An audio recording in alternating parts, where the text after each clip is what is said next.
now we have the opportunity to hear from Darren Peppard, our keynote speaker today. Before I introduce Darren, I'd like to thank our partner, TAMCO Management Group, for sponsoring the keynote, the opening keynote today. So let's take a few minutes and hear what TAMCO has to offer all of us in education.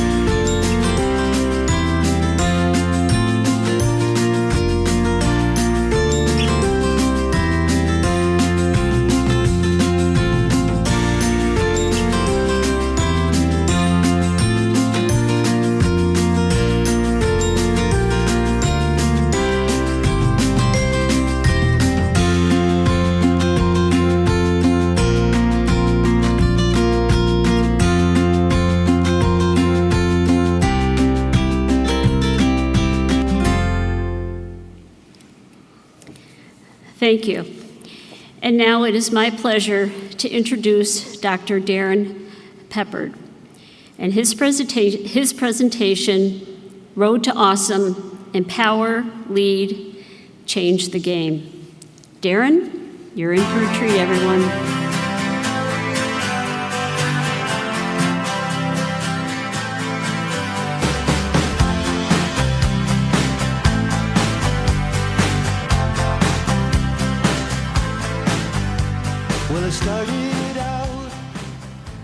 So let's just go right at it. You're all thinking it. So let's just address the elephant in the room. Yes, I am Dr. Peppard. Early in my superintendency, I'm in a hallway, and fifth graders are coming in off the playground. And as each of them come by, they're high-fiving me. And it's, "Hi, Dr. Peppard. Hi, Dr. Peppard. Hi, Dr. Peppard." And about the fifth kid that came in the door breaks into song. "It's the sweet one." Have you ever had one of those moments when words come out of your mouth and you want to catch them? That was the look on that young man's face. Of course, I told him it was the best thing I'd ever heard. But like with everything, if you can't get into it, or if you can't get out of it, you might as well get into it. So I embrace the fact that I am Dr. Peppard. Two roads diverged in a wood, and I took the road less traveled by. And it has made all the difference. We all know this phrase. It's the iconic final stanza of Robert Frost's poem, The Road Not Taken. But how many times in our own life have we had a moment where two roads diverged in front of us, and we had a decision to make? Today I want to tell you a story about one of those moments in my life when two roads diverged, and I had a decision that I had to make. A decision that ultimately would change me as a leader and would change me as an educator, but it was also change me as a husband, as a father, as a human being. And it ultimately led to the creation of what I call the Road to Awesome. Before I tell you that story, though, let me share a little bit about myself. In 26 years of public education, I did everything from middle and high school teaching. I was an assistant principal, a superintendent.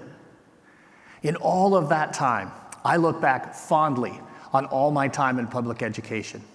But there's one stop along the way that will always stay with me. One thing that I actually identify as, and that is as a recovering high school principal. I loved being a principal. To me, it's the most meaningful job that I've ever had. I mean, heck, I was my daughter's high school principal. Say aw. Come on, that's cute. You know, it's amazing. You're with them from the second they take their first breath. I mean, I cut the cord. I was with her when she knocked her 2 front teeth out on the trampoline in our neighbor's backyard. So many experiences with my daughter. But the first time she came around the corner as a freshman in high school in the front hallway, and we locked eyes, we froze. We didn't know how to behave. She asked me on the drive home that night, "What do I call you? Do I call you Dad? Do I call you Mr. Peppard? What do I do?" Her best friend was in the back seat and said, "Oh, Liz, just shut up. Call him Dad. I'm going to." It didn't take long, and the entire high school dance team had taken over my office as their locker room. So Liz and I got comfortable with it. Now, the first time she came around the corner holding hands with a boy, she just kept walking, but he froze. I've learned in the 6 years since I've been away from being a high school principal that there are some things that I really miss about being a high school principal. And in truth, there are some things I don't miss. You know, as an example, I really miss the first day of school. Man, the energy on that first day of school as the principal, it's incredible. You see, as the principal, I was the guy who stood at the front door. I was greeting everybody every single morning. But boy, that first day of school, the energy our kids come in with is unbelievable. You know, you've got kids at the front door who have been waiting all summer. They can't wait to see their friends. They can't wait to meet their teachers. They can't wait to find out who they have lunch with.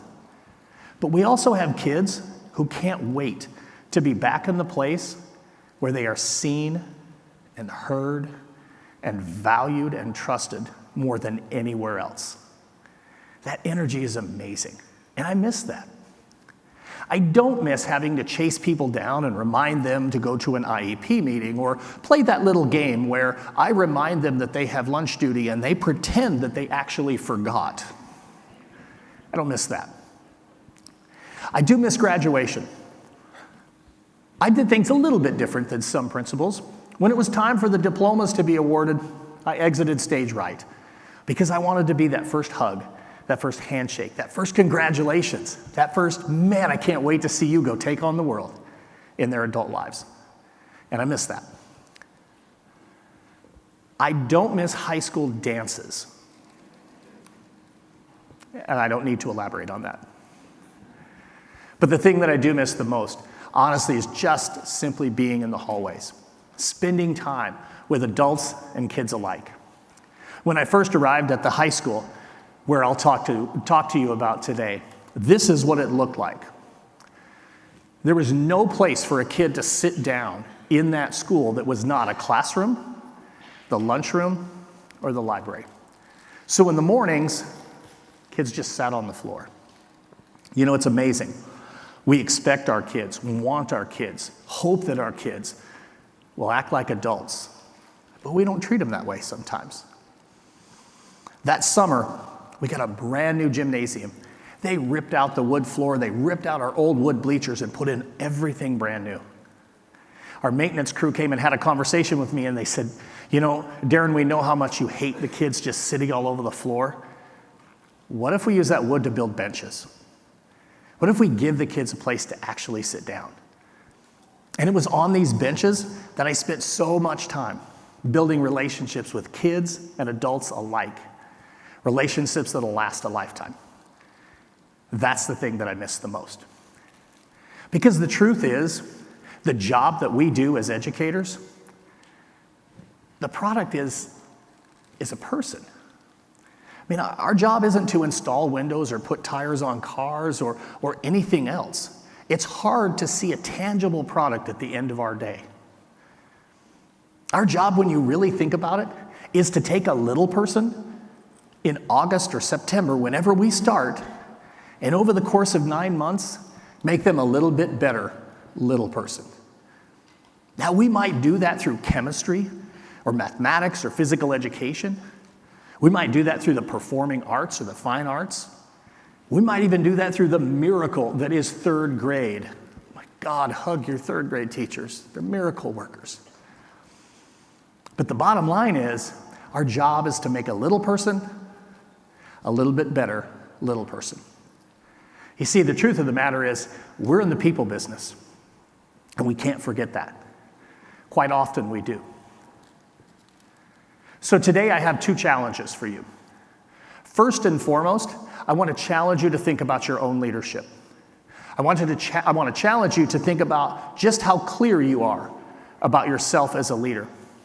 Because to me, the great leaders have great clarity. And that's clarity around what it is that they value. What is it that they find important? What is it that they expect?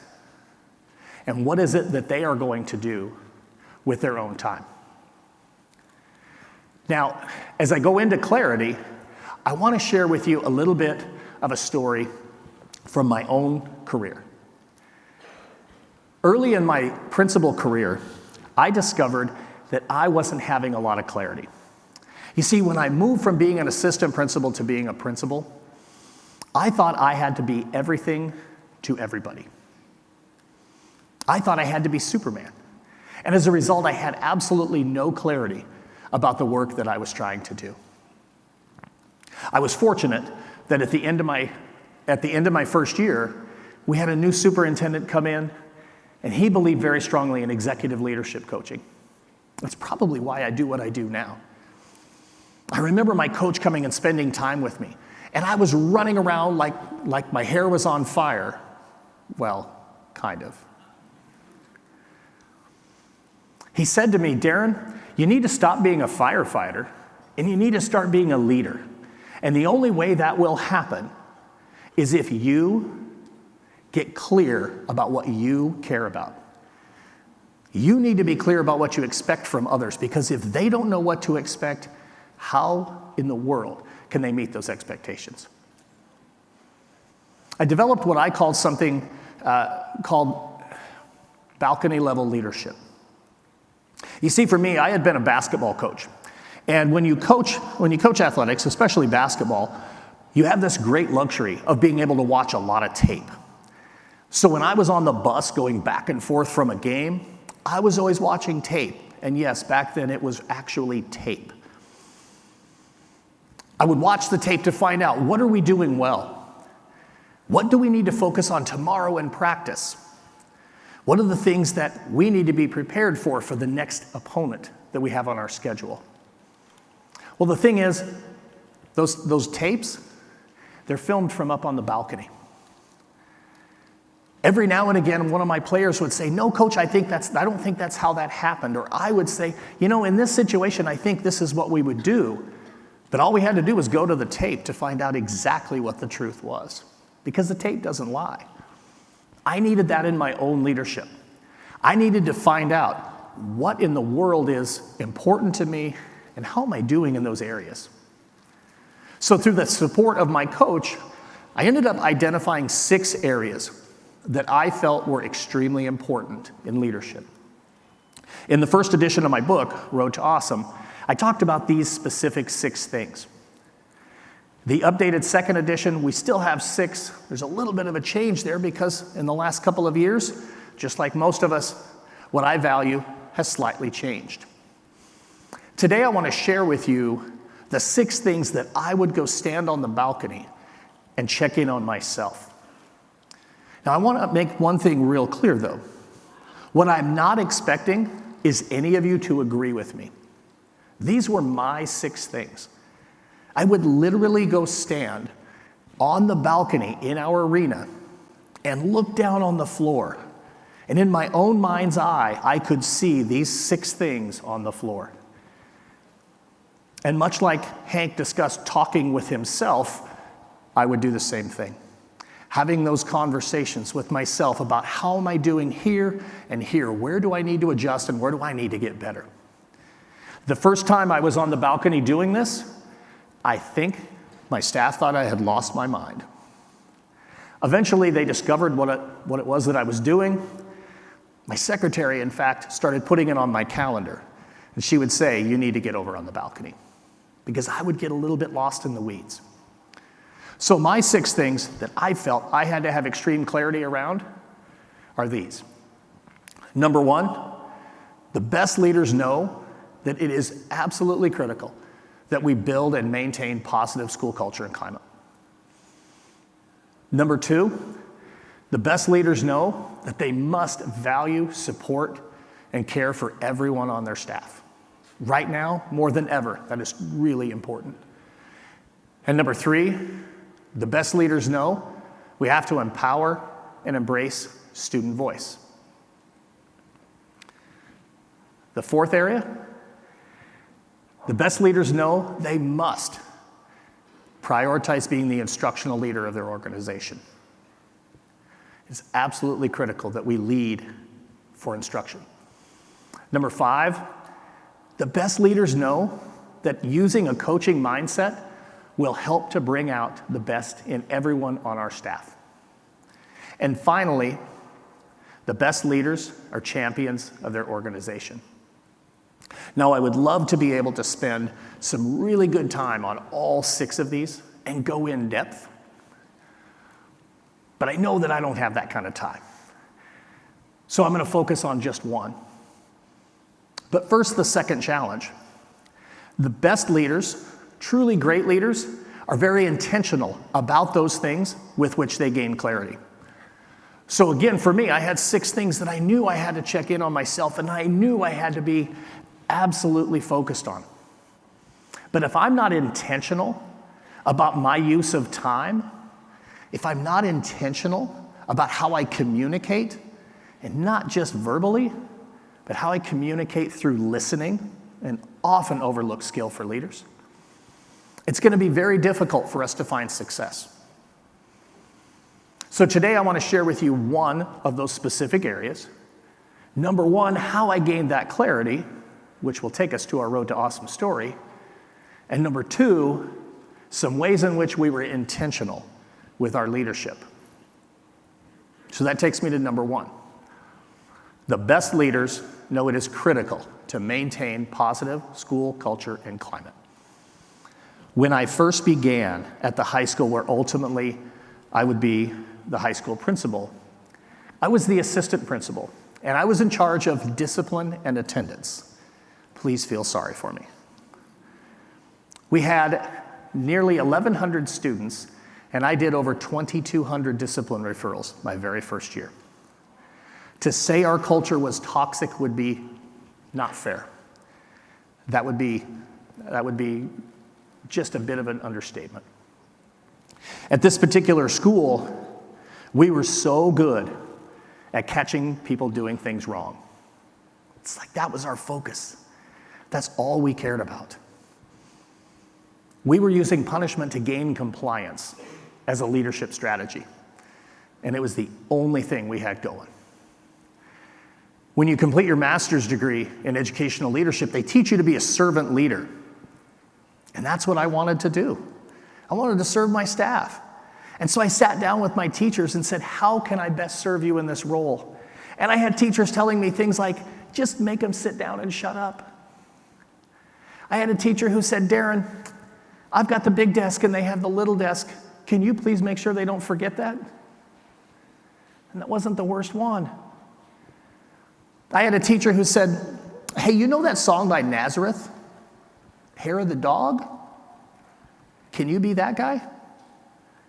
For those of you who don't remember the song or don't know the song, the refrain is, now you're messing with a son of a bitch. That's who they wanted me to be. And I was all in. I knew where to hide to catch kids when they were skipping class. I knew exactly what I had to do when I was searching kids for tobacco. I'm embarrassed of who I was. But that's what we were all about. So you can imagine, for those of you who are all about data, what our culture, what our numbers looked like as a result of our culture. Not very pretty. You got to work hard to be this bad at attendance. It was insane. I would open my days by going looking for any potential write-up I could get. I knew if I blew across the arena, the balcony that I just talked about, if I blew across that arena at the very beginning of the day and down the back stairs by our pool, I could catch some kids skipping, maybe even catch some kids smoking. That was the daily double. As I would blow across the top of the arena, a young man named Thomas, who was part of our special needs adaptive PE course, was down there playing basketball every morning. And he would just yell at me, "Peppard, come play basketball." Nope, too busy, Thomas. I got to go catch kids doing things wrong. I was focused on 4% of the students. The other 96, nope, that's not who we were about. We're in a staff meeting partway through the school year. And in that staff meeting, because I'm in charge of discipline and attendance, it was mine to facilitate. And in this staff meeting, we were going to solve the two most important issues in education. If we can just figure these two things out, those numbers will be taken care of. If we can just figure out what we're going to do about hats, if we can just figure out what we're going to do about cell phones. That's what the meeting was all about. Somewhere between, let's buy those calculator things and let's hang them on the wall, and my woodshop teacher, Harvey, who said, "You let me crush one of those with a hammer," they'll get the message. Somewhere in between, a hand was raised, and two questions were asked. Why does it always have to be about what they do wrong? Why can't it be about what they do right?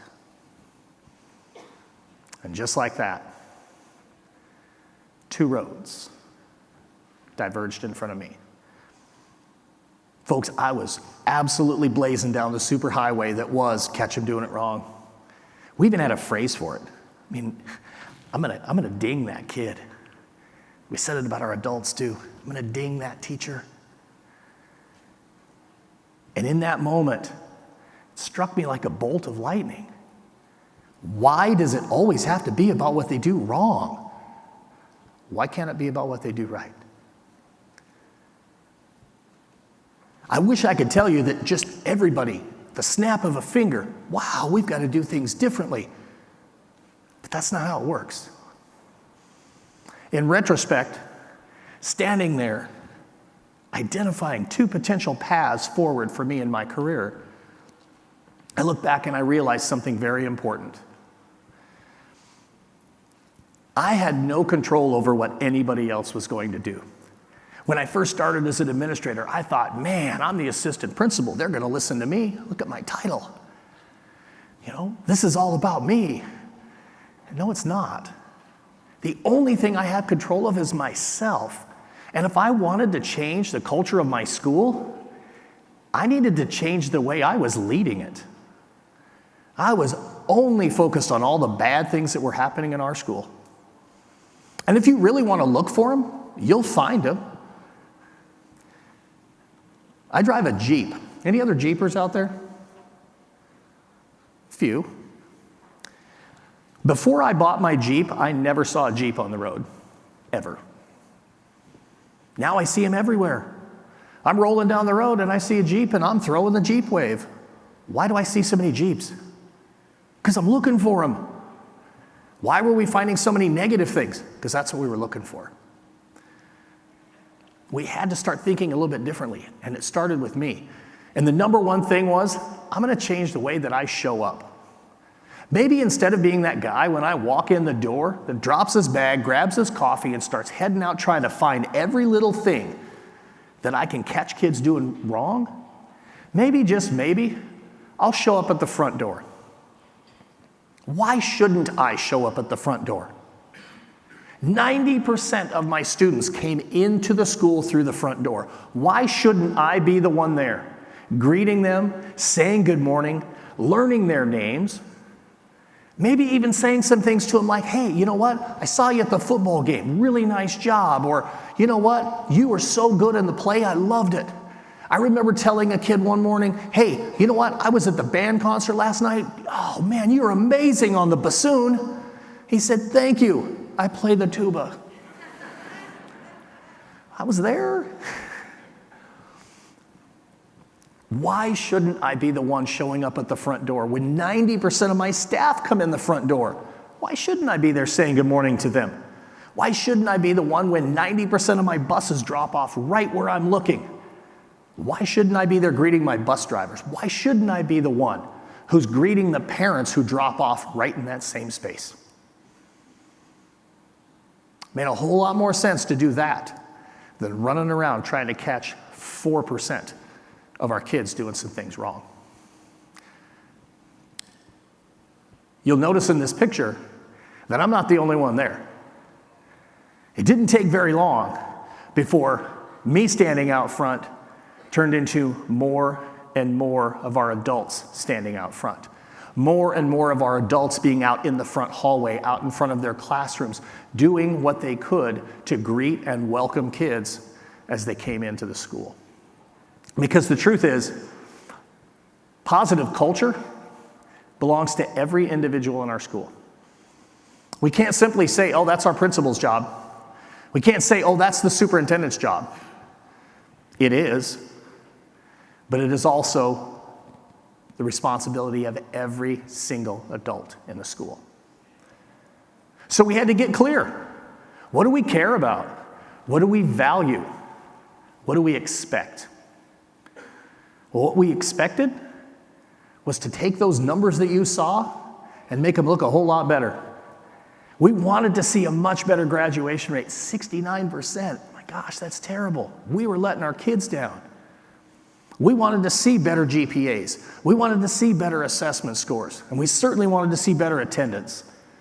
And we figured the number one way to make it all happen is let's start by focusing on attendance. Because if we can't put them in the seats, the other numbers aren't going to move. So we started being intentional about it.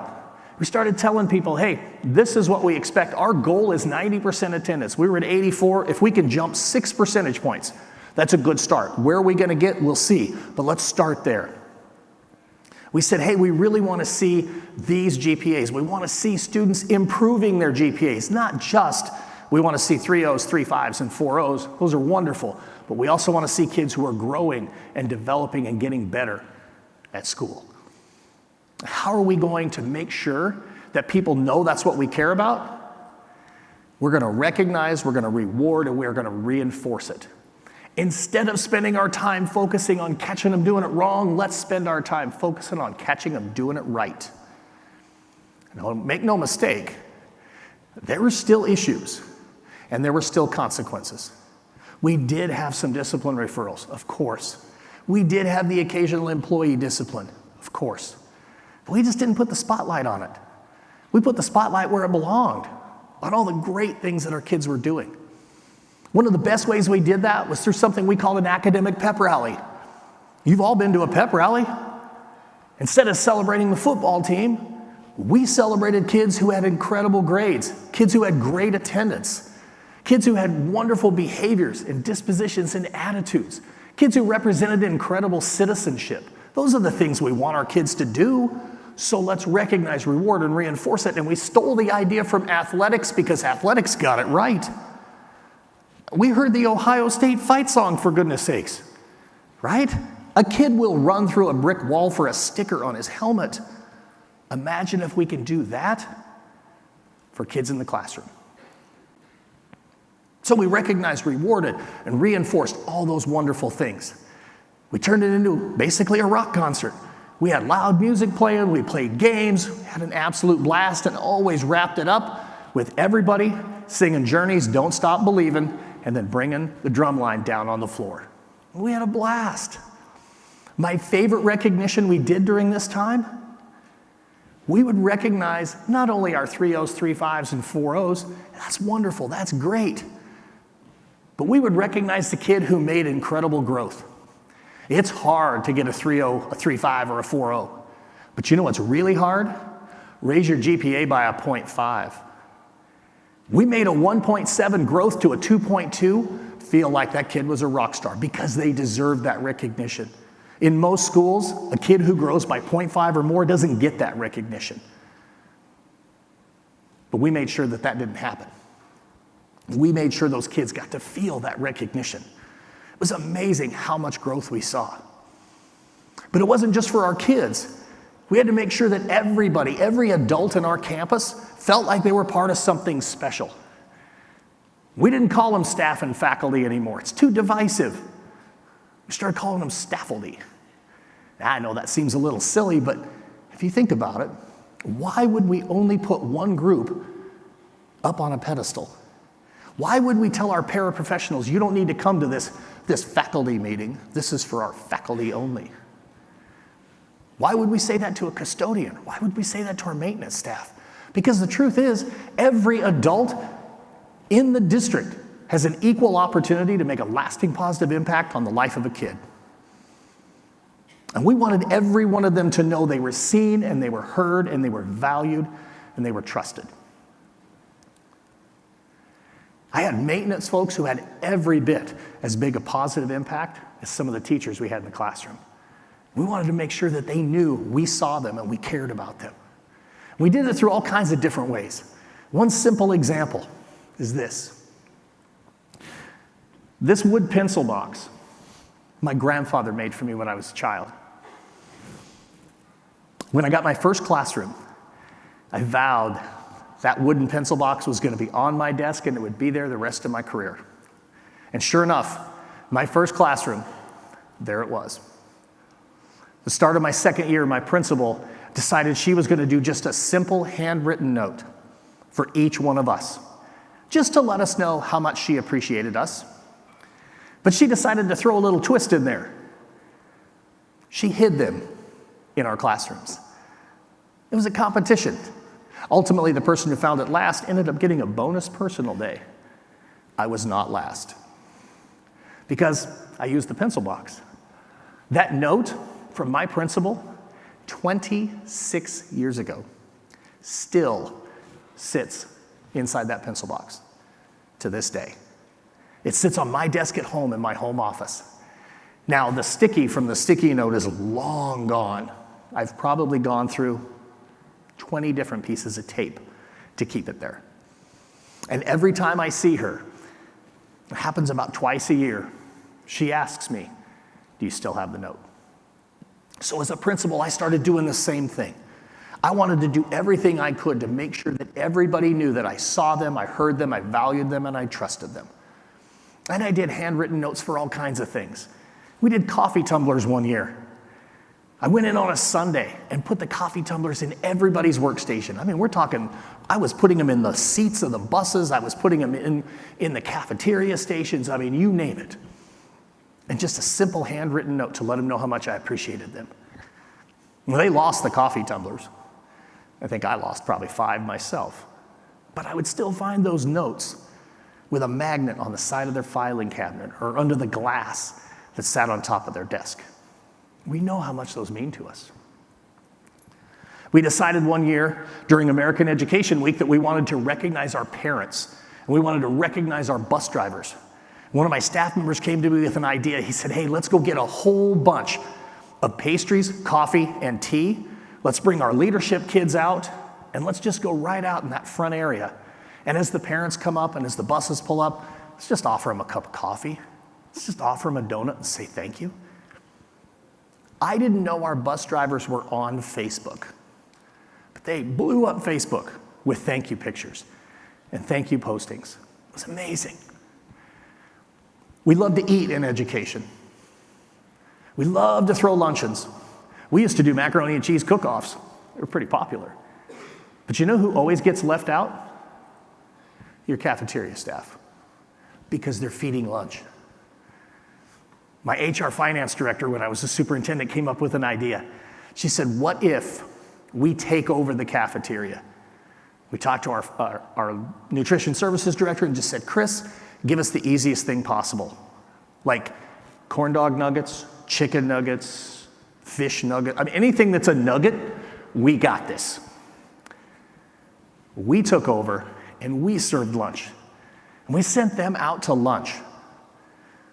We went down, dropped our credit card on the desk and just said, don't let anybody pay for their lunch. We've got this.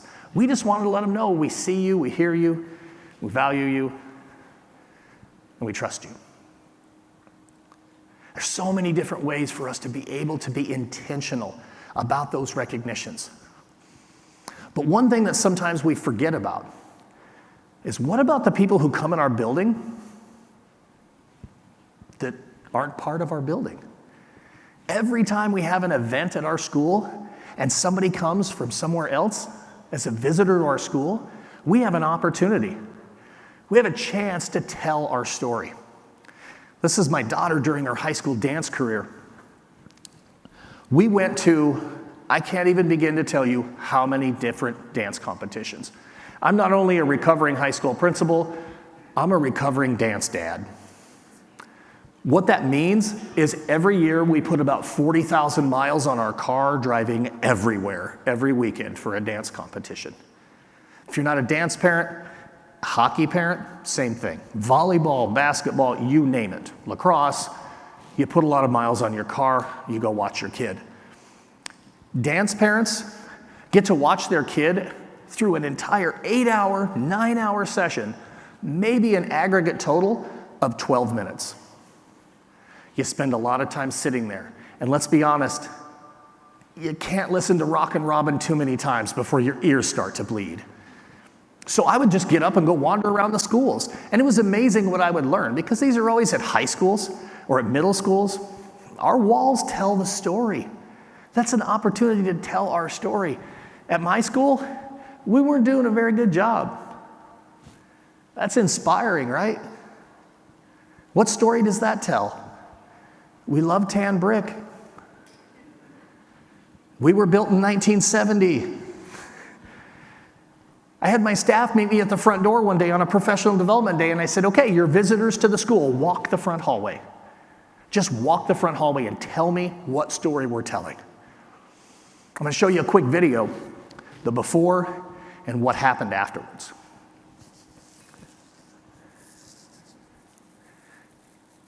As I said, it's really inspiring. We painted this register orange. That's exciting. There's the benches. But then we brought in kids, we brought in adults and said, let's tell the story. And here's what happened. Mission and vision statement right inside the door. The theater.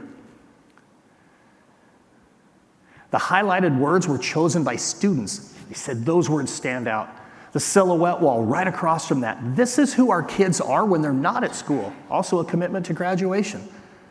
Let's tell our kids we see you for who you are. We value you, we trust you. We want to hear you. 100-year-old Rock Springs High School crest created by students.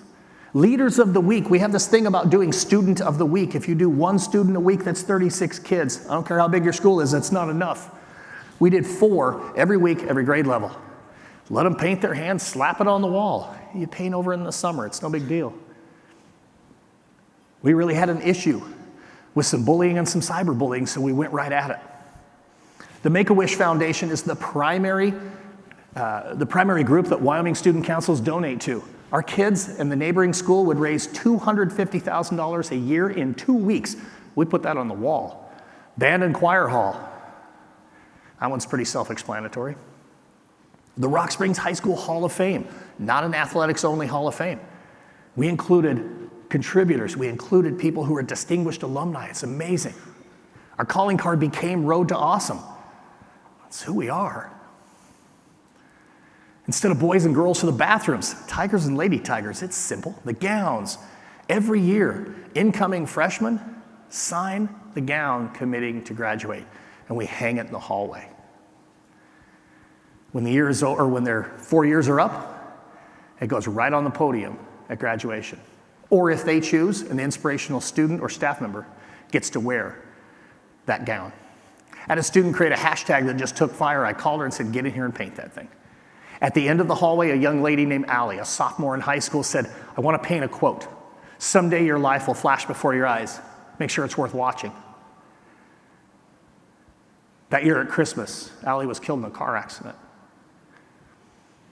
The entire hallway filled on vacation with students and staff because they knew this was a place where they were seen, heard, valued, and trusted. So many amazing things happened because we saw them for who they are. Downstairs, there's an area called Cowboy Corner, and nobody knows why. So we embraced it. We put the Code of the West on the wall. Motorcycles are big there. Cowboys and cowgirls downstairs for the bathrooms. And when you sign at the University of Wyoming, go Pokes, you sign in Cowboy Corner. That's just a small bit of what we did. But we were really intentional. The second thing I want to get to just really quick, the final of the 6 is that I truly believe the best leaders are going to be champions of their organization. And people ask me all the time, how do I do that? One of the pieces is to tell your story. Share the stories about your school, because right now, folks, the narrative that is being spun is not fair to our schools. So we have to take control of that. George Couros says, we have to make the positives so loud, you can barely hear the negatives. One of the stories that you should be telling is your defining moment. All this work, all this focus on culture in our building, to me, all came clear in one moment. You see, I mentioned earlier that I would blow across that balcony and Thomas would say, Peppard, come play basketball, and I never did. When I decided I was going to show up differently, I started putting it on my calendar. At least once a week, 5 minutes, I'll go spend some time with Thomas and play basketball. A couple of years later, our seniors came to us and said, we want to do a staff versus seniors basketball game. And we said, let's do it. Folks, I'm old enough and smart enough to know I was not playing in that game. This was going to be a group of seniors, not basketball players, just seniors, playing against a staff that had 4 Division I basketball players. The game would be ugly. I sat at the scorer's table, and I was the public address. And my right-hand person, Debbie, sat right next to me running the scoreboard. Miraculously, with 2 seconds left in the game, the score was tied. And our seniors had the ball. Earlier in the day, the seniors had stopped me and said, Pep, we want to have Thomas play on our team. Is that possible? You see, Thomas was turning 21. We knew he would be aging out of our school and into a transition program. And the kids noticed I'd been playing with Thomas. I didn't care if they noticed. It's not why I did it. In fact, I didn't even know that they knew. But they said, hey, we'd like to have Thomas play on our team. Go ask him. 2 seconds to go in the game, one of the seniors came over and said, we're going to put Thomas in the game. Okay.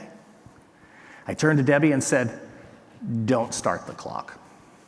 I've been playing with Thomas for a couple of years now. This is going to take a while. The ball came in and they passed the ball to Thomas, and he took a shot. And it didn't hit a thing. Somebody rebounded it and handed it to him. He took another shot and it hit the rim. And this happened a couple of times. And out of the corner of my eye, I see this giant of a senior, 6'10", non-basketball player, who had come to us as an 8th grader, not able to speak or write or read the English language. He dropped out as a sophomore. Many of us kept on him. We called him Big Antonio. Big Antonio, you need to come back. You need to come back. And now as a 5th-year senior, Big Antonio is going to graduate. And he was on the team. And he rushes on the floor and lifts Thomas up. Start the clock, Debbie. Start the clock.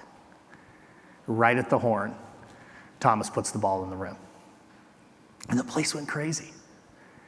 That was a defining moment for us. I knew right there, I told Debbie, wow, we just turned the corner with our culture.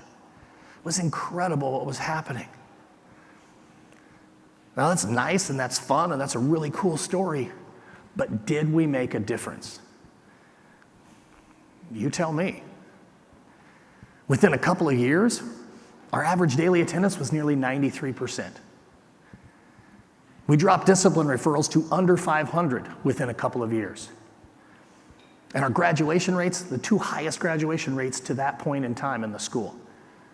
Because we were clear about what mattered, and we were intentional with our leadership around those things that mattered. So often we're going to say, hey, we're burned out. Man, folks, the thing about burnout is you can't be burned out if you've never been on fire.